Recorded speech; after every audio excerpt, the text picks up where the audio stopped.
श्री शिव पुराण अध्याय 14।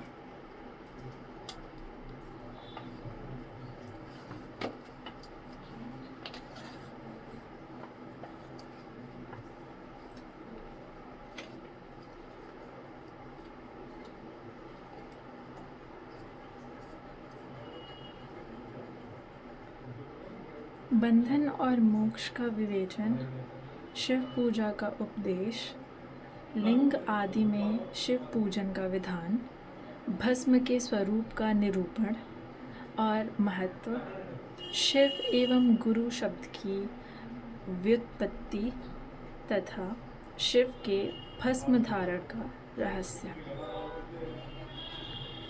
ऋषि बोले, सर्वज्ञों में श्रेष्ठ सूत जी, बंधन और मोक्ष का स्वरूप क्या है, यह हमें बताइए। सूत जी ने कहा, महर्षियों, मैं बंधन और मोक्ष का स्वरूप तथा मोक्ष के उपाय का वर्णन करूँगा। तुम लोग आदरपूर्वक सुनो। जो प्रकृति आदि 8 बंधनों से बंधा हुआ है, वह जीव बद्ध कहलाता है, और जो उन 8 बंधनों से छूटा हुआ है, उसे मुक्त कहते हैं।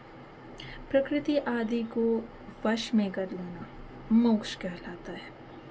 बंधन आगंतुक है और मोक्ष स्वतः सिद्ध है। बद्ध जीव जब बंधन से मुक्त हो जाता है, तब उसे मुक्त जीव कहते हैं। प्रकृति, बुद्धि, महतत्व, त्रिगुणात्मक अहंकार और 5 तन्मात्राएं, इन्हें ज्ञानी पुरुष प्रकृत्याष्टक मानते हैं। प्रकृति आदि 8 तत्वों के समूह से देह की उत्पत्ति हुई है। देह से कर्म उत्पन्न होता है और फिर कर्म से नूतन देह की उत्पत्ति होती है। इस प्रकार बारंबार जन्म और कर्म होते रहते हैं।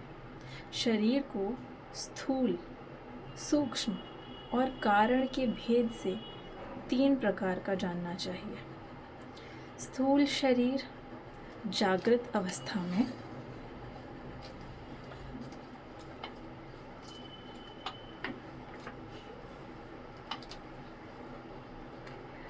व्यापार कराने वाला।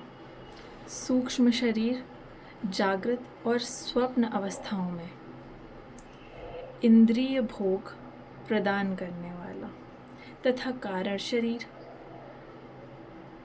सुषुप्तावस्था में आत्मानंद की अनुभूति कराने वाला कहा गया है। जीव को उसके प्रारब्ध कर्मानुसार सुख दुख प्राप्त होते हैं। वह अपने पुण्य कर्मों के फलस्वरूप सुख और पाप कर्मों के फलस्वरूप दुख का उपभोग करता है। अतः कर्म पाश से बंधा हुआ जीव अपने त्रिविध शरीर से होने वाले शुभ अशुभ कर्मों द्वारा सदा चक्र की भांति बारंबार घुमाया जाता है। इस चक्रवत भ्रमण की निवृत्ति के लिए चक्रकर्ता का स्तवन एवं आराधन करना चाहिए। प्रकृति आदि जो 8 पाश बतलाए गए हैं, उनका समुदाय ही महाचक्र है, और जो प्रकृति से परे हैं, वे परमात्मा शिव हैं। भगवान महेश्वर ही प्रकृति आदि महाचक्र के कर्ता हैं, क्योंकि वे प्रकृति से परे हैं। जैसे बकायन नामक वृक्ष का थाला जल को पीता और उगलता है, उसी प्रकार शिव प्रकृति आदि को अपने वश में करके उस पर शासन करते हैं। उन्होंने सबको वश में कर लिया है, इसीलिए वे शिव कहे गए हैं। शिव ही सर्वज्ञ, परिपूर्ण तथा निष्पक्ष हैं। सर्वज्ञता, तृप्ति, अनादिबोध, स्वतंत्रता, नित्य अलुप्त शक्ति से संयुक्त होना और अपने भीतर अनंत शक्तियों को धारण करना। महेश्वर के इन 6 प्रकार के मानसिक ऐश्वर्यों को केवल वेद जानता है। अतः भगवान शिव के अनुग्रह से ही प्रकृति आदि 8 तत्व वश में होते हैं। भगवान शिव का कृपा प्रसाद प्राप्त करने के लिए उन्हीं का पूजन करना चाहिए।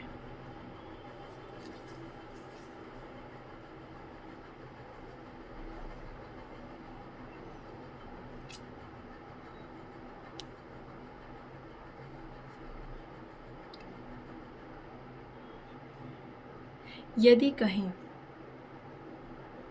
शिव तो परिपूर्ण है, निष्पर हैं, उनकी पूजा कैसे हो सकती है, तो इसका उत्तर ये है कि भगवान शिव के उद्देश्य से उनकी प्रसन्नता के लिए किया हुआ सत्कर्म उनके कृपा प्रसाद को प्राप्त कराने वाला होता है।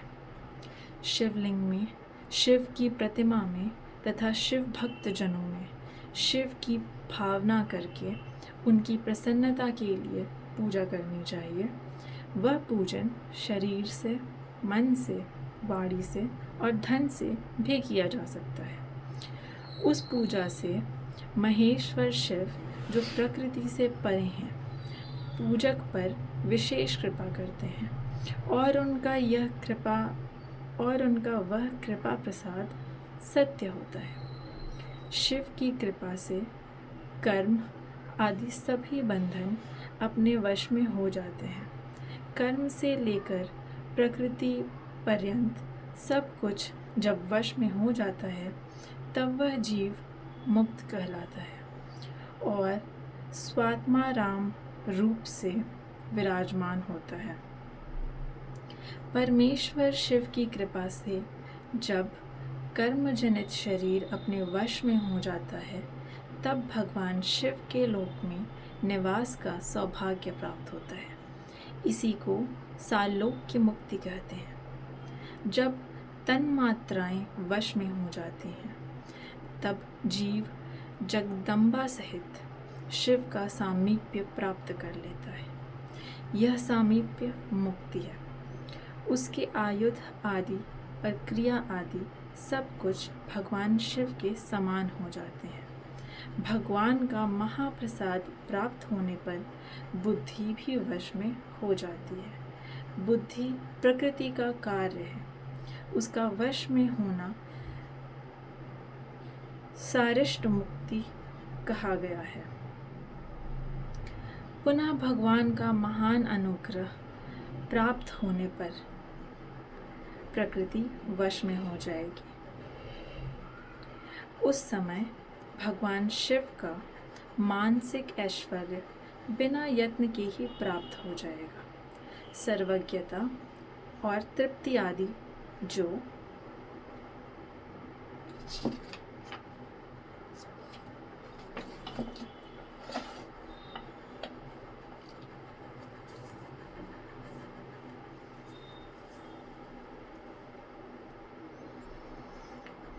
शिव के ऐश्वर्य हैं,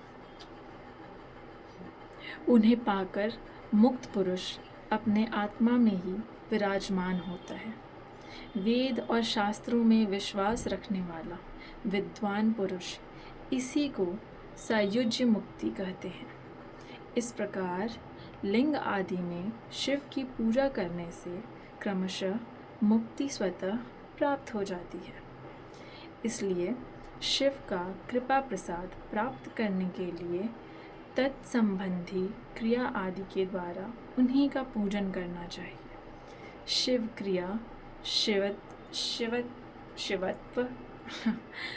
शिव तप, शिव मंत्र जप, शिव ज्ञान और शिव ध्यान के लिए सदा उत्तरोत्तर अभ्यास बढ़ाना चाहिए। प्रतिदिन प्रातः काल से रात को सोते समय तक और जन्म काल से लेकर मृत्यु पर्यंत सारा समय भगवान शिव के चिंतन में ही बिताना चाहिए। सद्योजात आदि मंत्रों तथा नाना प्रकार के पुष्पों से जो शिव की पूजा करता है वह शिव को ही प्राप्त होता है। ऋषि बोले, उत्तम व्रत का पालन करने वाले सूत जी, लिंग आदि में शिव जी की पूजा का क्या विधान है, यह हमें बताइए। सूत जी ने कहा, द्विजो, मैं लिंगों के क्रम का यथावत वर्णन कर रहा हूँ, तुम सब लोग सुनो। वह प्रणव ही समस्त अभीष्ट वस्तुओं को देने वाला प्रथम लिंग है। उसे सूक्ष्म प्रणव रूप समझो। सूक्ष्म लिंग निष्कल होता है और स्थूल लिंग सकल। पंचाक्षर मंत्र को ही स्थूल लिंग कहते हैं। उन दोनों प्रकार के लिंगों का पूजन तब कहलाता है। वे दोनों ही लिंग साक्षात मोक्ष देने वाले हैं। पौरुष लिंग और प्रकृति लिंग के रूप में बहुत से लिंग हैं। उन्हें भगवान शिव ही विस्तार पूर्वक बता सकते हैं, दूसरा कोई नहीं जानता। पृथ्वी के विकारभूत जो लिंग ज्ञात हैं उनको मैं तुम्हें बता रहा हूँ।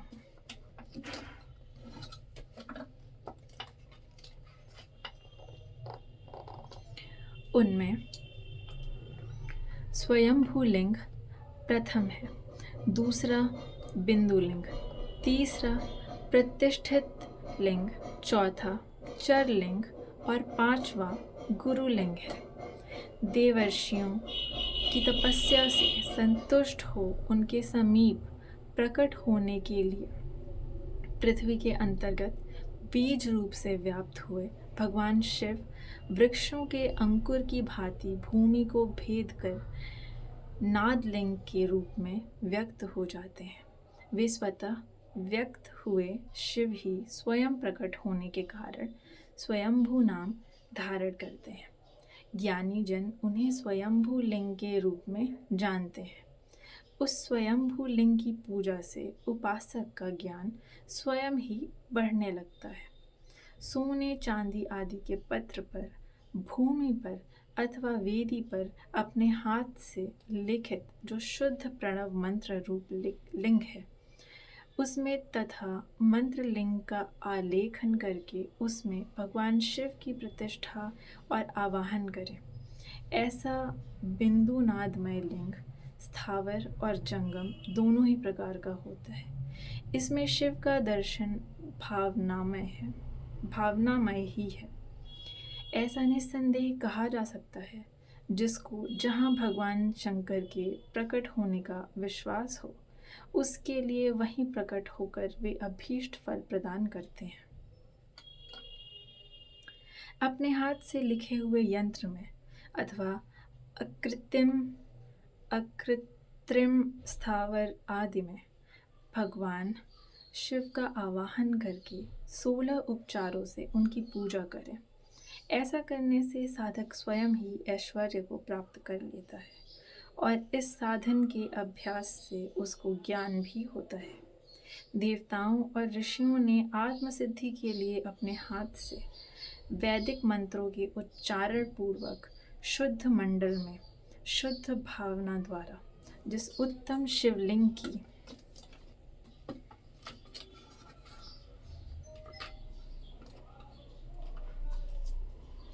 स्थापना की है उसे पौरुष लिंग कहते हैं तथा वही प्रतिष्ठित लिंग कहलाता है।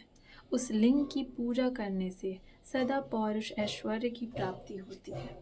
महान ब्राह्मण और महाधनी राजा किसी कारीगर से शिवलिंग का निर्माण कराकर जो मंत्र पूर्वक उसकी स्थापना करते हैं, उनके द्वारा स्थापित हुआ वह लिंग भी प्रतिष्ठित लिंग कहलाता है, किंतु वह प्राकृत लिंग है, इसलिए प्राकृत ऐश्वर्य भोग को ही देने वाला होता है।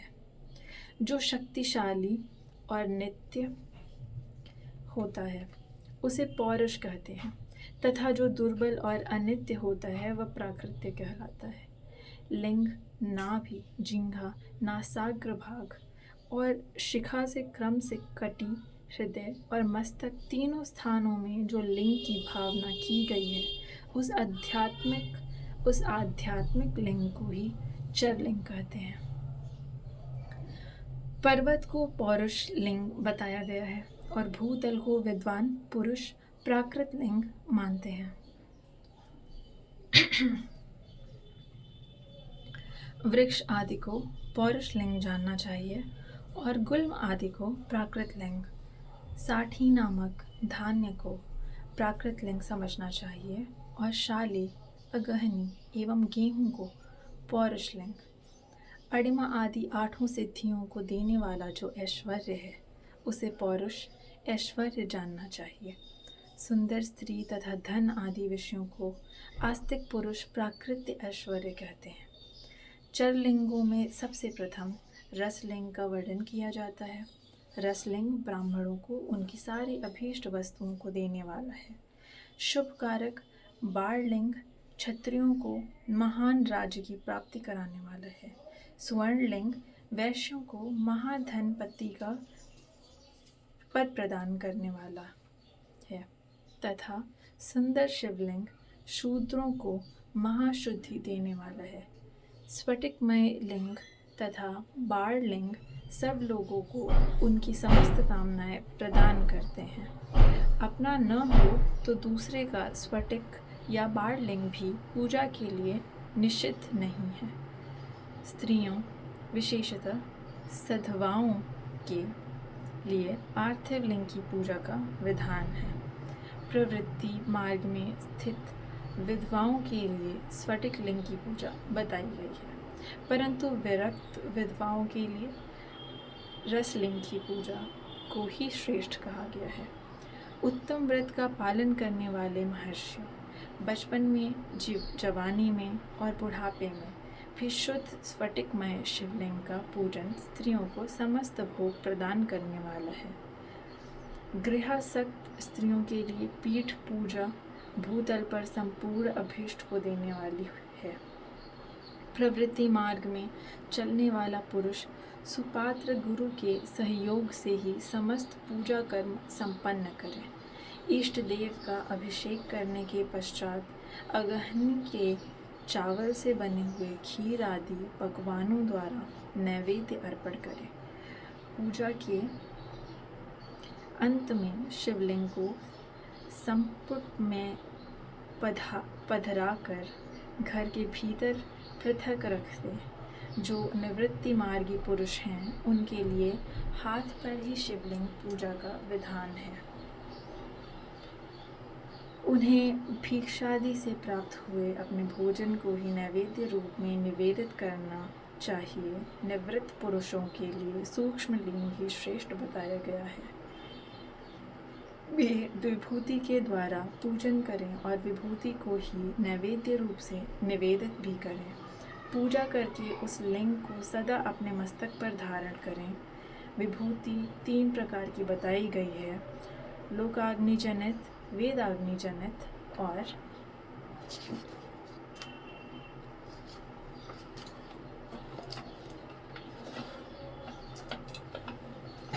शिवाग्नि जनित। लोकाग्नि जनित या लौकिक भस्म को द्रव्यों की शुद्धि के लिए लाकर रखें। मिट्टी, लकड़ी और लोहे के पात्रों की, धान्यों की, तिल आदि द्रव्यों की, वस्त्र आदि की तथा पर्युषित वस्तुओं की भस्म से शुद्धि होती है। कुत्ते आदि से दूषित हुए पात्रों की भी भस्म से ही शुद्धि मानी गई है। वस्तु विशेष की शुद्धि के लिए यथा योग्य सजल अथवा निर्जल भस्म का उपयोग करना चाहिए। वेदाग्नि जनित जो भस्म है, उसको उन वैदिक कर्मों के अंत में धारण करना चाहिए। मंत्र और क्रिया से जनित जो होम कर्म है, वह अग्नि में भस्म का रूप धारण करता है। उस भस्म को धारण करने से वह कर्म आत्मा में आरोपित हो जाता है। अघोर मूर्तिधारी शिव का जो अपना मंत्र है, उसे पढ़कर बेल की लकड़ी को जलाए। उस मंत्र से अभिमंत्रित अग्नि को शिवाग्नि कहा गया है। उसके द्वारा जले हुए काष्ठ का जो भस्म है, वह शिवाग्नि जनित है। कपिला गाय के गोबर अथवा गाय मात्र के गोबर को तथा शमी, पीपल, पलाश, बड़, अमलतास और बेर इनकी लकड़ियों को शिवाग्नि से जलाए। वह शुद्ध भस्म शिवाग्नि जनित माना गया है। अथवा कुश की अग्नि में शिव मंत्र के उच्चारण पूर्वक काष्ठ को जलाएं। फिर उस भस्म को कपड़े से अच्छी तरह छानकर नए घड़े में भरकर रख दें। उसे समय समय पर अपनी कांति या शोभा की वृद्धि के लिए धारण करें। ऐसा करने वाला पुरुष सम्मानित एवं पूजित होता है। पूर्व काल में भगवान शिव ने भस्म शब्द का ऐसा ही अर्थ प्रकट किया था।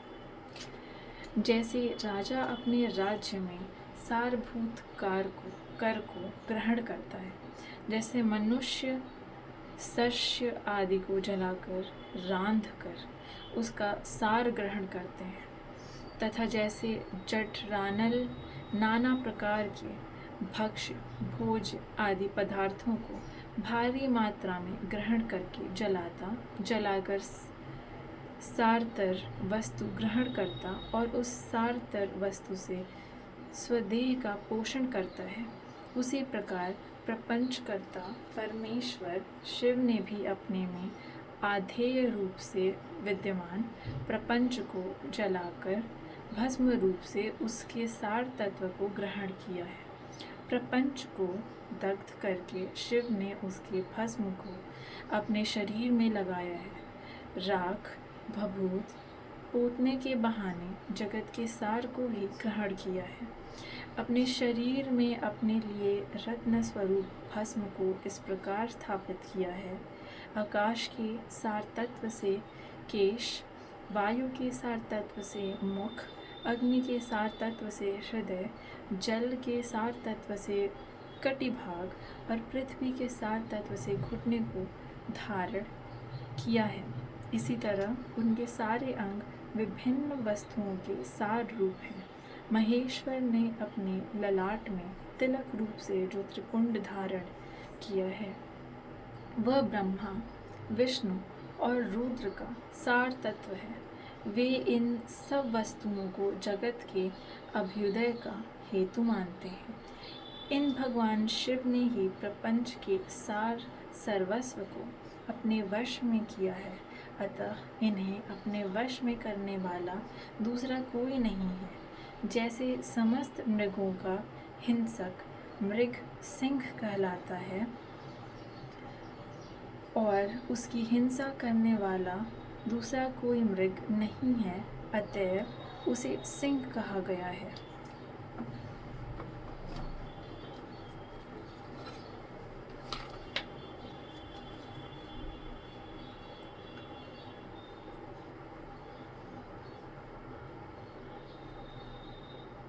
शकार का अर्थ है नित्य सुख एवं आनंद, इकार का अर्थ है पुरुष और वकार का अर्थ है अमृत स्वरूपा शक्ति। इन सब का सम्मिलित रूप ही शिव कहलाता है। अतः इस रूप में भगवान शिव को अपना आत्मा मानकर उनकी पूजा करनी चाहिए। अतः पहले अपने अंगों में भस्म मलें, फिर ललाट में उत्तम त्रिपुंड धारण करें। पूजा काल में सजल भस्म का उपयोग होता है और द्रव्य शुद्धि के लिए निर्जल भस्म का। गुणातीत परम शिव राजस आदि स्वीकार गुणों का अवरोध करते हैं, दूर हटाते हैं, इसलिए वे सबके गुरु रूप का आश्रय लेकर स्थित हैं। गुरु विश्वासी शिष्यों के तीनों गुणों को पहले दूर करके फिर उन्हें शिव तत्व का बोध कराते हैं, इसीलिए गुरु कहलाते हैं। गुरु की पूजा परमात्मा शिव की ही पूजा है। गुरु के उपयोग से बचा हुआ सारा पदार्थ आत्मशुद्धि करने वाला होता है। गुरु की आज्ञा के बिना उपयोग में लाया हुआ सब कुछ वैसा ही है जैसे चोरी करके लाई हुई वस्तु का उपयोग करता है। गुरु से भी विशेष ज्ञानवान पुरुष मिल जाए तो उसे भी यत्नपूर्वक गुरु बना लेना चाहिए। अज्ञान रूपी बंधन से छूटना ही जीव मात्र के लिए साध्य पुरुषार्थ है।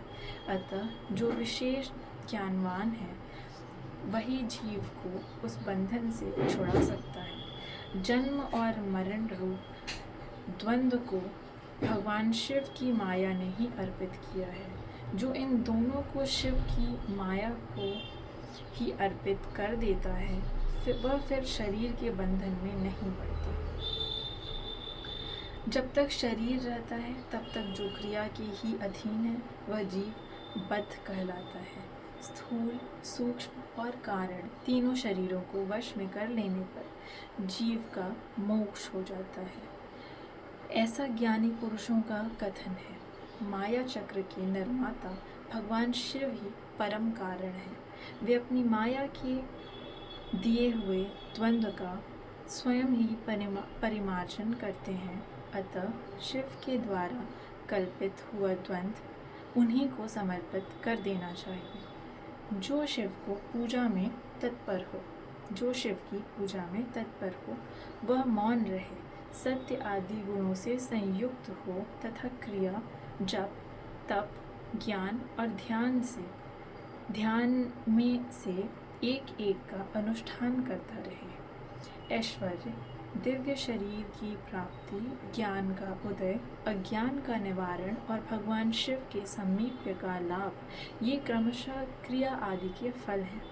निष्काम कर्म करने से अज्ञान का निवारण हो जाने के कारण शिव भक्त पुरुष उसके यथोक्त फल को पाता है। शिव भक्त पुरुष देश, काल, शरीर और धन के अनुसार यथा योग्य क्रिया आदि का अनुष्ठान करे। न्यायोपार्जित उत्तम धन से निर्वाह करते हुए विद्वान पुरुष शिव के स्थान में निवास करें। जीव हिंसा आदि से रहित और अत्यंत कलेश शून्य जीवन बिताते हुए पंचाक्षर मंत्र के जप से अभिमंत्रित अन्न और जल को सुख स्वरूप माना गया है। अथवा कहते हैं कि दरिद्र पुरुष के लिए भिक्षा से प्राप्त हुआ अन्न ज्ञान देने वाला होता है। शिव भक्त को भिक्षान प्राप्त हो तो वह शिव भक्ति को बढ़ाता है। शिव योगी पुरुष भिक्षान्न को शंभु शस्त्र कहते हैं। जिस किसी भी उपाय से जहाँ कहीं भी भूतल पर शुद्ध अन्न का भोजन करते हुए सदा मौन भाव से रहें और अपने साधन का रहस्य किसी पर प्रकट न करें, भक्तों के समक्ष ही